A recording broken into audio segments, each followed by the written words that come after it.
Good morning, students. I am Namita Gupta from Suraj School, PGT Chemistry.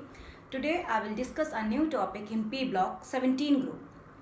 In 17 group, we can understand these are elements will be present: fluorine, chlorine, bromine, iodine, astatine. And regarding to magic number, we can understand its atomic number. Fluorine show atomic number 9 by adding 8. Chlorine show its atomic number 17. 17 plus 18, 35. Bromine will show 35 atomic number. 35 plus 18, 53. Iodine will show 53 atomic number. And just like similar, we can understand 32 plus 53, 85. Astatine will show 85 atomic number.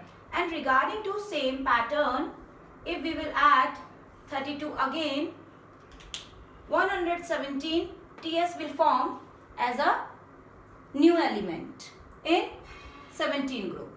And if its electronic configuration will be drawn 1s2, 2s2, 2p6, and regarding to chlorine 1s2, 2s2, 2p6, 3s2, 3p6, we can understand its general configuration will be ns2, np5. तो students, इस general configuration के according आज हम सबसे पहले पढ़ेंगे इनका oxidation state. तो right first heading oxidation state of 17 group. तो अगर हम यहाँ से एनालाइज करते हैं ऑक्सीडेशन स्टेट की, तो by the orbital structure we can understand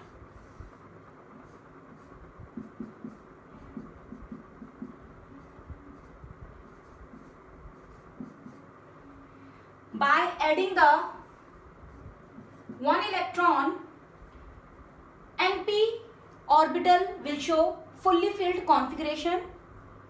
That's why we can show -1 gain of electron.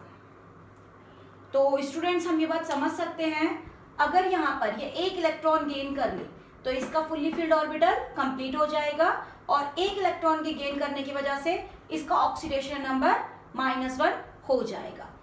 Respectively यहाँ पे अगर हम एक्सिस ऑक्टेट रूल फॉलो करवाएं, तो एक्सिस ऑक्टेट रूल के according axis octet rule it can donate all electrons, that means 7, और 7 loose करने की वजह से इसका ऑक्सीडेशन नंबर हो जाएगा पॉजिटिव. तो होप सो स्टूडेंट्स आप ये पॉइंट समझ पा रहे हैं. 17 ग्रुप का ऑक्सीडेशन नंबर -1 से +7 तक कुछ भी हो सकता है. अब रिस्पेक्टिवली -1 से +7 तक कुछ भी हो सकता है, तो कुछ भी में क्या, -1, 0, +1, +2, +3, क्या हम सारी वैल्यूज यूज कर सकते हैं? तो देख लेते हैं यहाँ पर. रिगार्डिंग टू दैट, अगर हम यहाँ पर एक इलेक्ट्रॉन गेन करते हैं तो इसका ऑक्सीडेशन नंबर -1 तो होगा, और अगर ये फ्री स्टेट में पाया जाता है like F2Cl2, that means homomolecular form में, तो इलेक्ट्रोनेगेटिव डिफरेंस 0 होने की वजह से यहाँ पे ऑक्सीडेशन नंबर 0 भी होगा. अब यहाँ पर उम्मीद करते हैं हम +1 और +2, इनमें से कौन सा हो सकता है, तो थोड़ा एनालाइज करते हैं. तो जैसा कि इसके पास एक इलेक्ट्रॉन है, ये गेन भी कर सकता है, और इस पैरामैग्नेटिक कैरेक्टर को कम करने के लिए ये इसी एक इलेक्ट्रॉन को लूज भी कर सकता है. रिस्पेक्टिवली अगर ये एक इलेक्ट्रॉन को लूज करेगा तो यहाँ पर इसका ऑक्सीडेशन नंबर +1 हो जाएगा. बिल्कुल इसी तरह से यहाँ पे अगर हम total number of electrons analyse करें at the time of losing tendency, तो सबसे पहले इस पैरामैग्नेटिक एक इलेक्ट्रॉन को हम लूज करेंगे तो +1 ऑक्सीडेशन नंबर शो करेगा.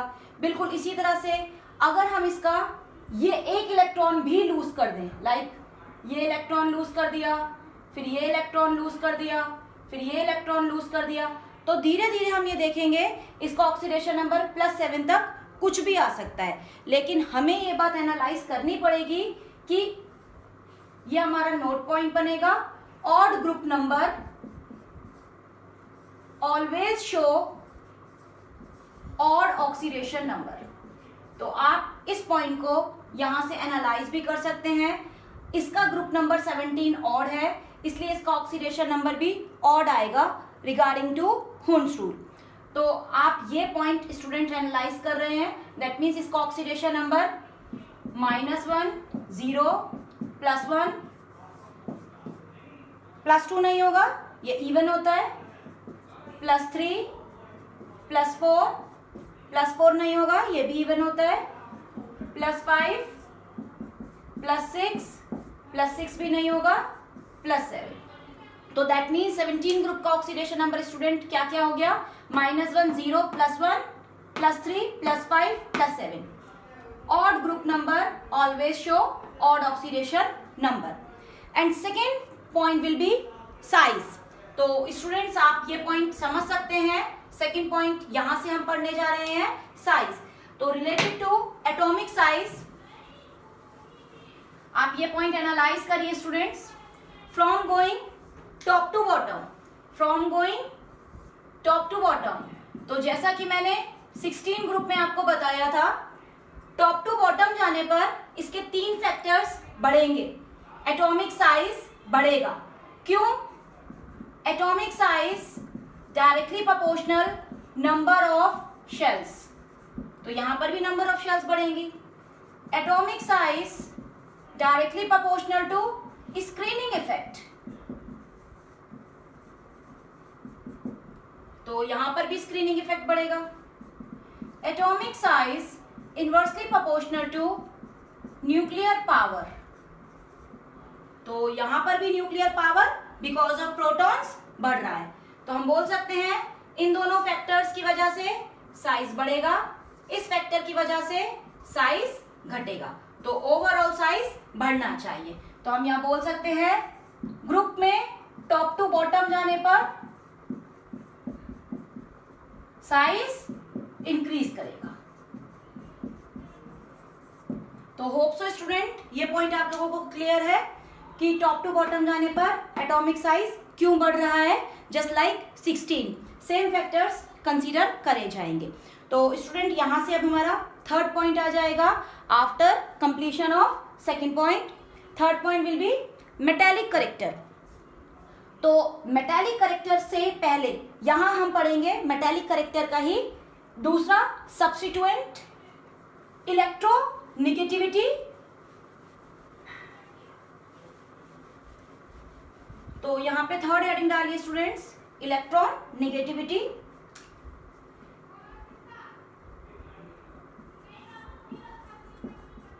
Electron negativity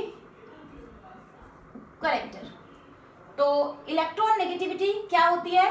tendency to gain electron, tendency to gain electron. तो स्टूडेंट जैसा कि हमें पता है, smaller the size more tendency to gain electron, larger the size more tendency to lose electron.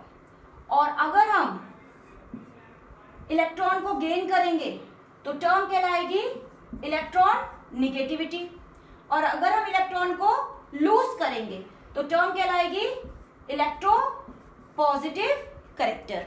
तो होप सो स्टूडेंट इस छोटे से पॉइंट से आपको ये पॉइंट समझ आ गया हो। टॉप टू बॉटम जाने पर साइज बढ़ रहा है, साइज बढ़ रहा है तो इलेक्ट्रॉन के लूजिंग टेंडेंसी को इंक्रीज किया जाएगा।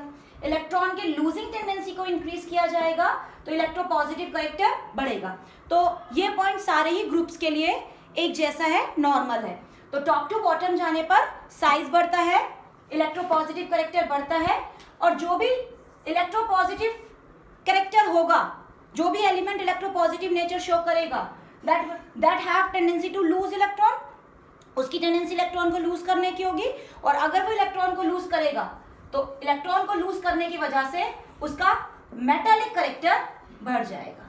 तो स्टूडेंट्स होप सो आपको ये थर्ड पॉइंट भी क्लियर हो गया होगा। टॉप टू बॉटम जाने पर एटॉमिक साइज बढ़ने की वजह से, लूजिंग टेंडेंसी ऑफ इलेक्ट्रॉन बढ़ने की वजह से मेटालिक करेक्टर ऑफ एलिमेंट्स बढ़ेगा। इसी वजह से जो आयोडीन होता है वो लश्चरस होता है, लाइक अ मेटल, वो लश्चरस होता है, और अगर वो लश्चरस होता है तो वो सॉलिड भी होता है। तो यहाँ पे आयोडीन में मेटल की प्रॉपर्टीज आप लोग प्रैक्टिकल लाइफ में देख सकते हैं। तो student note it. Next point will B electron affinity. तो स्टार्टिंग में मैंने आपको इलेक्ट्रॉन एफिनिटी का बहुत ही इंपॉर्टेंट जनरल डिस्क्रिप्शन बता दिया था। तो जनरल डिस्क्रिप्शन में मैंने आपको बताया था इलेक्ट्रॉन एफिनिटी होता क्या है, the amount of energy which will be lose और emit when one electron will be enter in its ground state in its gaseous form is called electron gain enthalpy, as well as this is also called electron affinity। तो इसी electron affinity को आज हम यहाँ पे दोबारा describe करने जा रहे हैं। तो fourth point will B electron affinity, also called electron gain enthalpy, also called electron gain enthalpy. तो स्टूडेंट्स यहाँ पे मैंने आपको ये जो पॉइंट बताया है इसी से हम थोड़ा सा एनालाइज करते हैं इस पॉइंट को। Smaller the size gaining tendency of electron will be easier. अगर किसी भी एटम का साइज छोटा है तो उसको इलेक्ट्रॉन को गेन करने में इजीनेस होगा, और अगर वो इलेक्ट्रॉन इजीली गेन कर रहा है तो लॉट अमाउंट ऑफ एनर्जी को वो इमिट करेगा, और वही लॉट अमाउंट ऑफ एनर्जी जो इमिट हो रही है उस सिस्टम की, उस एलिमेंट की, उस ग्रुप की इलेक्ट्रॉन गेन एंथैल्पी कहलाएगी। तो नॉर्मल में जैसा कि हमने यहाँ पर देखा फोर्थ फैक्टर ये electron gain enthalpy, electron affinity size के इनवर्सली प्रोपोर्शनल होती है। साइज ज्यादा होगा इलेक्ट्रॉन गेन एंथैल्पी कम हो जाएगी। तो रिलेटेड टू दैट सबसे ज्यादा इलेक्ट्रॉन गेन एंथैल्पी फ्लोरीन की होनी चाहिए थी, then chlorine, then bromine, then iodine. तो रिलेटेड टू दैट ये हमारा सीक्वेंस होना चाहिए था, लेकिन मैंने आपको स्टार्टिंग में ये पॉइंट क्लियर किया था, फर्स्ट वीडियो में ये पॉइंट मैंने आपको क्लियर किया था। फ्लोरीन मोस्ट इलेक्ट्रोनेगेटिव है, और मोस्ट इलेक्ट्रोनेगेटिव होने की वजह से इसमें लगता था इलेक्ट्रॉन इलेक्ट्रॉन रिपल्शन, और इसी इलेक्ट्रॉन इलेक्ट्रॉन रिपल्शन की वजह से इसकी ईए इलेक्ट्रॉन गेन एंथैल्पी कम हो गई थी with respect to chlorine, with respect to chlorine. हम हमेशा कंपैरिजन अपने नेबरिंग एलिमेंट से ही करते हैं प्रैक्टिकली। तो रिगार्डिंग टू दैट हमें इस वाले पॉइंट में सिर्फ ये चेंज करना है, इस वाले पॉइंट में सिर्फ ये चेंज करना है। तो होप सो स्टूडेंट आपको ये पॉइंट समझ में आ गया होगा। फ्लोरीन की सबसे ज्यादा होनी चाहिए थी, लेकिन इसके मोस्ट इलेक्ट्रोनेगेटिव नेचर की वजह से, स्मॉलेस्ट साइज होने की वजह से इसमें इलेक्ट्रॉन इलेक्ट्रॉन रिपल्शन लग गया, और इसी इलेक्ट्रॉन इलेक्ट्रॉन रिपल्शन की वजह से इसकी ईए कम हो गई क्लोरीन के कंपैरिजन में। तो सबसे ज्यादा 17 ग्रुप में फ्लोरीन की ना होके क्लोरीन की होती है, then fluorine, then bromine, then iodine. तो ये हमारा डिक्रीजिंग ऑर्डर ऑफ ईए। तो होप सो स्टूडेंट आपको इलेक्ट्रॉन गेन एंथैल्पी ये टर्म समझ में आ गई है, इंपॉर्टेंट है आपके सिलेबस के लिए। And then next work will be nature of bond. तो स्टूडेंट ये पॉइंट आप लोगों को क्लियर होना चाहिए, ये हमने 10th क्लास में भी पढ़ा हुआ है। अगर हम बात करते हैं नेचर ऑफ बॉन्ड की, तो 17 ग्रुप की टेंडेंसी होती है इलेक्ट्रॉन को गेन करने की, एज वेल एज ये कभी भी नॉर्मली लूज नहीं करेगा, या तो शेयर करेगा इलेक्ट्रॉन्स को या ही गेन करेगा। तो अगर ये इलेक्ट्रॉन्स को गेन कर रहा है तो ये नॉन मेटल की तरह काम करेगा, और नॉन मेटल मेटल के साथ मिलकर स्ट्रॉन्ग आयोनिक बॉन्ड बनाता है। लेकिन जब भी दो नॉन मेटल आपस में मिक्स होती है तो वो आपस में इलेक्ट्रॉन्स को शेयर करेंगी, और अगर ये इलेक्ट्रॉन्स को शेयर करता है तो इलेक्ट्रॉन्स के शेयरिंग की वजह से ये बनाएगा कोवलेंट बॉन्ड। तो नेक्स्ट पॉइंट यहाँ पर हम ये लिख सकते हैं 5th पॉइंट में, नेचर ऑफ बॉन्ड में 17 group elements can form ionic bond, can form covalent bond. Ionic bond with respect to strong metals, covalent bond with respect to बोल सकते हैं less electropositive और less electronegative, same type of non metals। तो यहाँ पे हम समझने के लिए ऐसा भी बोल सकते हैं, जब sp ओवरलैपिंग होगी s ब्लॉक के और p ब्लॉक के ग्रुप्स की ओवरलैपिंग होगी तो बनेगा आयनिक बॉन्ड। वहीं पर अगर पीपी ओवरलैपिंग होगी, दैट मीन्स पी ब्लॉक के एलिमेंट्स के साथ बॉन्डिंग शो करेंगे, तो हम उसको बोलेंगे कोवलेंट बॉन्ड। तो इसी वजह से यहां पर कोवलेंट बॉन्ड आयोडीन और क्लोरीन के बीच भी बनता है, जिसमें इलेक्ट्रोनेगेटिव डिफरेंस की वजह से पोलैरिटी डेवलप होगी, तो कोवलेंट बॉन्ड बनेगा, but that covalent bond will be polar like ICl3। और इसको हम डिटेल में डिस्कस करेंगे। This is called inter halogen compound. इसको हम डिटेल में डिस्कस करेंगे स्टूडेंट्स। तो यहाँ पे आप सिर्फ इतना समझ सकते हैं कि आयोडीन भी पी ब्लॉक एलिमेंट है, क्लोरीन भी पी ब्लॉक एलिमेंट है, तो दोनों में पी ब्लॉक ओवरलैपिंग की वजह से पोलर कोवलेंट बॉन्ड बनेगा। और यहाँ पे आयोडीन मोस्ट इलेक्ट्रोपॉजिटिव है टॉप टू बॉटम जाने पर, क्लोरीन उसके रिस्पेक्ट में इलेक्ट्रोनेगेटिव है।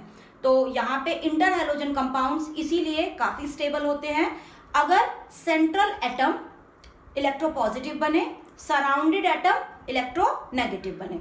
तो hope so student, nature of bond आप लोगों को क्लियर है। नेचर ऑफ बॉन्ड 17 ग्रुप में दोनों टाइप का हो सकता है। और इसी तरह से अगर हम आगे बात करते हैं तो नेक्स्ट टॉपिक हमारा है बॉन्ड डिसोसिएशन एंथैल्पी, और ये पॉइंट हमारा बहुत इंपॉर्टेंट है। तो जैसा कि मैंने आपको पहले भी बताया था, बॉन्ड डिसोसिएशन एंथैल्पी क्या है? The amount of energy which will be required to break down the bond.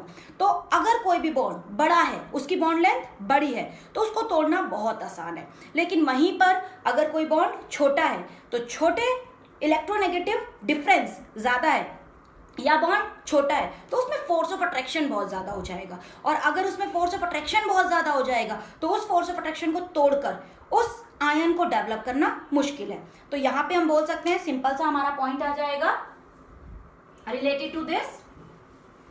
Next point will be bond dissociation enthalpy of halogens. Bond dissociation enthalpy of halogens, it is important. Bond dissociation enthalpy, तो related to that अगर हम बात करते हैं fluorine, chlorine, bromine, iodine, तो iodine का size बहुत ज्यादा होता है, साइज लार्जेस्ट होता है। और अगर साइज लार्जेस्ट होता है तो हमने आपको इसका शॉर्टकट बता दिया था, समझा दिया था, इसकी बॉन्ड डिसोसिएशन एंथैल्पी कम हो जाएगी, इसकी बॉन्ड डिसोसिएशन एंथैल्पी कम हो जाएगी। तो यहां से related to that bond dissociation enthalpy इस सीक्वेंस में होनी चाहिए। आयोडीन की बॉन्ड डिसोसिएशन एंथैल्पी सबसे कम होनी चाहिए इसके लार्ज साइज की वजह से। तो होप सो स्टूडेंट ये पॉइंट आप लोगों को क्लियर है। लेकिन यहाँ पे एक बहुत बड़ा सा पॉइंट आ जाता है अगेन, फ्लोरीन। फ्लोरीन हमारा सुपर हैलोजन कहलाता है। क्यों? क्योंकि इसके पास प्रॉपर्टी तो बहुत अच्छी थी कि भाई बहुत छोटा साइज था, हाईली रिएक्टिव भी होना चाहिए, रिलेटेड टू दैट इसका इलेक्ट्रॉन नेगेटिविटी, इलेक्ट्रॉन गेन करने की टेंडेंसी भी बहुत ज़्यादा है। लेकिन यही इसके बेनिफिशियल फीचर्स, इसके ड्रॉबैक्स बन गए कि अगर इसका साइज बहुत ज़्यादा छोटा है, स्मॉल है, तो यहाँ पे इसकी बॉन्ड डिसोसिएशन एंथैल्पी बहुत ज़्यादा होनी चाहिए। लेकिन हमने प्रैक्टिकली देखा फ्लोरीन फ्लोरीन आपस में एक दूसरे को रिपेल करते हैं, इनके बीच में जो रिपल्शन लगता है, दो फ्लोरीन के बीच में जो रिपल्शन लगता है वो बहुत ज्यादा है, और रिपल्शन बहुत ज्यादा हो जाने की वजह से इनकी बॉन्ड डिसोसिएशन एंथैल्पी बहुत कम हो जाती है। तो प्रैक्टिकली ये फ्लोरीन अपने मोस्ट इलेक्ट्रॉन निगेटिव नेचर की वजह से दो फ्लोरीन एक दूसरे को रिपेल करते हैं, और रिपेल करने की वजह से बहुत ही little bit bond dissociation enthalpy यहाँ चाहिए होती है, जिसकी वजह से फ्लोरीन इजिली ब्रेक डाउन हो जाता है। डजंट मैटर इसका साइज बहुत छोटा है। तो यहाँ पर भी हमारा सेम लॉजिक अप्लाई हुआ। इवन इसकी प्रैक्टिकल डाटा के अकॉर्डिंग बॉन्ड डिसोसिएशन एंथैल्पी इतनी कम हो जाती है कि ये मूव ऑन कर जाता है जस्ट आयोडीन से आगे, ये मूव ऑन कर जाता है जस्ट आयोडीन से आगे। दैट्स व्हाई इसकी सही पोजीशन आ जाती है, क्लोरीन की बॉन्ड डिसोसिएशन एंथैल्पी सबसे ज्यादा है, देन ब्रोमीन की, देन फ्लोरीन की, देन आयोडीन की। तो स्टूडेंट्स होप सो आपको ये पॉइंट भी समझ में आ गया होगा। Decreasing order of bond dissociation enthalpy, bond dissociation enthalpy इसका है ये डिक्रीजिंग ऑर्डर। तो स्टूडेंट होप सो आपको आज का ये वीडियो समझ आया होगा। प्लीज़ अगर कोई भी डाउट आता है 17 ग्रुप जनरल प्रॉपर्टीज़ के लिए मुझे कमेंट करिए, बताइए और कोशिश करेंगे आपको अच्छा समझाने की। Thank you and have a nice day.